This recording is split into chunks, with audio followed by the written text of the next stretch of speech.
listen, all right, so of course I had to basically give you my rundown of I had to help talk to you about the sitcoms. There's a couple of them you kind of left out that was, uncanny to me.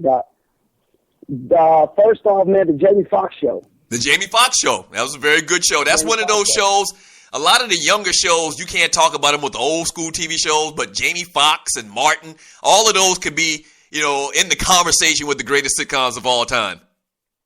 Oh yeah, definitely. Now I got a question about my mom. She definitely she listens to the show. She loves you. She said Julia. I don't know anything about Julia. What's the deal with Julia? It was like in 68 to like 71. Yeah, Julia is old school. I don't know much about it. I've seen it before because it comes on, I think it comes on Aspire, as a matter of fact, which me and the great Rashawn Ali here in Atlanta taped some shows for. But that's one of those shows that came on with like the Bill Cosby show and Flip Wilson. That's that era, the late 60s, early 70s, man. Yeah, that's a Girlfriends. Girlfriends, that's one of the new ones. I like Girlfriends, and I've made the argument before, and appreciate the conversation. I made the conversation before, Walter Cronkite, that Girlfriends was their whole concept was stolen by Sex and the City. Yeah, and I think I actually went back and researched this before, that Sex and the City. The same format. You got four friends, basically in their inner lives and their daily, things that they did and went through. Like they were out. That show was out. Okay, that show was out before Sex and the City. Same setup. Like somebody just straight ripped them off. Okay, somebody straight bit them. I don't know if they're getting some type of royalty checks or sued or whatever, but. Yeah, Girlfriends was a good show. We've been talking about Tracee Ellis Ross and Blackish. Tracee Ellis Ross was not in that show. It was Queen Latifah. And I can't even remember the names of the other two ladies. You had Kyle and you had the neighbors. And it was a good show. It was four women and their daily lives and what they did. So, yeah, good stuff right there. I like Girlfriends. I'll still watch that a little bit till this day, too, as well. This is the Doug Stewart Show. Thank you for joining your boy. I really do appreciate it, man. Make sure you continue to tell people about the show. We have a lot of fun around here. We're going to have a lot of fun around here and talk about sports and talk about the controversies in sports. And there have been a ton of controversy to talk about over the last couple of years, last couple of weeks. We've been talking about Ray Rice punching his girlfriend in the mouth. You can talk about that until the cows come home. And I just made the comments a little bit earlier that it's very strange that Ray Rice, one of the listeners, tweeted me and says, how come she married dude after he punched her in the mouth? Only God knows. And then you got the story with Adrian Peterson whooping his kid till he bled, hit him in the scrotum. That's not good. So you got all of that. Then you got what's going on with McDonald out in San Francisco and Greg Hardy in Carolina, and all of this stuff just hit the NFL all at one time. So we're going to talk about all of this stuff on the show. Whenever you want to talk about it, email me. Text, tweet, and we're doing it just like that. And on a Throwback Thursday, we usually have on a great guest, a throwback guest from someone from yesteryear, talking about old school stuff and sports and entertainment. Like, how about this? Charles Barkley and Nirvana were guests on Saturday Night Live. Yeah, back on this date in 1993. So 11 years ago, Charles Barkley, I guess that's when his star started to shine brightly. Because Barkley is just the media guy right now. He's all over the place. I mean, any place you look, you see Charles Barkley doing commercials. Obviously got the basketball countdown show. And he's a spokesman now. And one of the most brutally honest guys you meet in sports. Love him to his detriment sometimes. Somebody says Charles Barkley, some people say he gets away with too much in the things that he says. And the things that he says, most people can't get away with it. You know why? Because I think people think Charles Barkley is honest.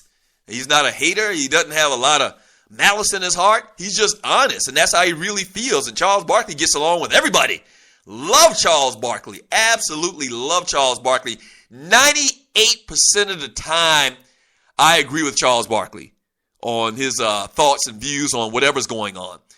Sometimes I don't. Every once in a while I don't. I can't think of an issue right now that I haven't agreed with him on.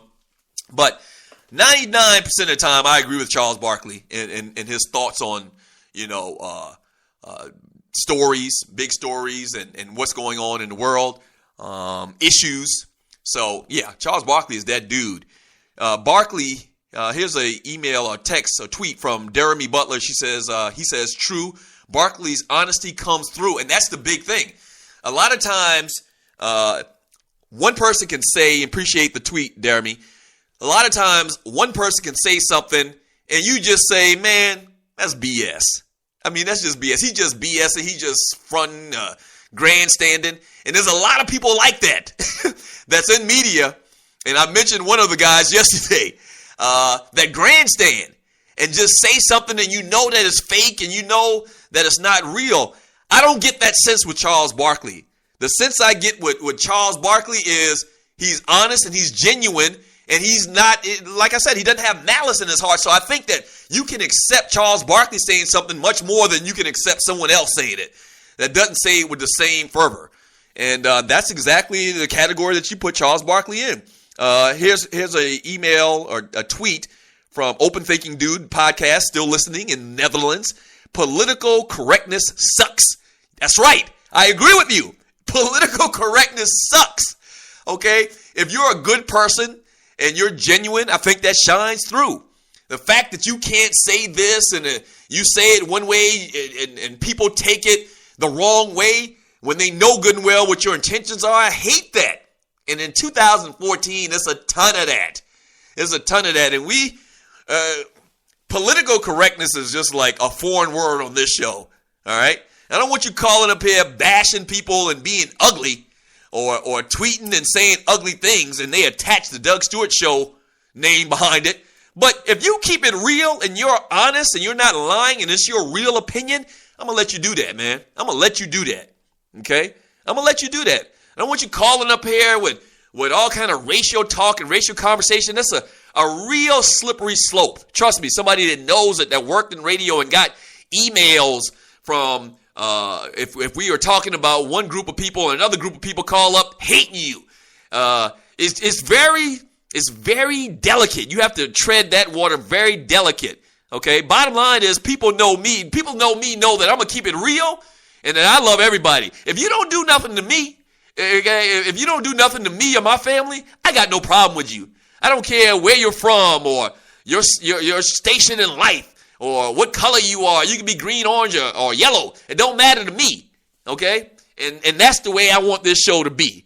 That's the way I want the show to be.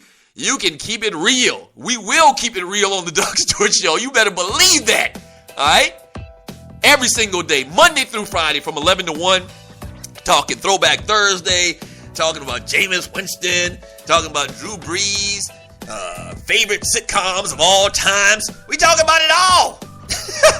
Oh, we talk about it all.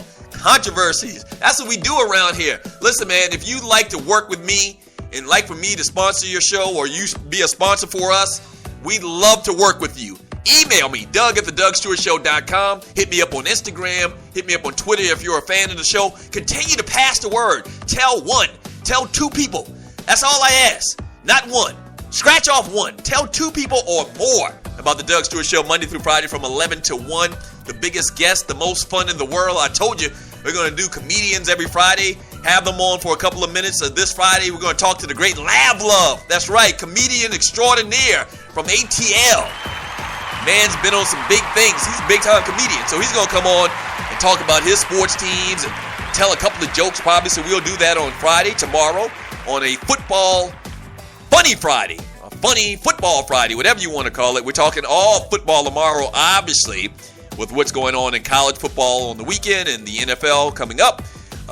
So we're going to hit football hard. We hit football hard every single day anyway. But Friday, we really go in and try to preview the games, the most games that we can, the biggest games coming up that weekend. And also we're going to have on a great comedian as well. That's the plan.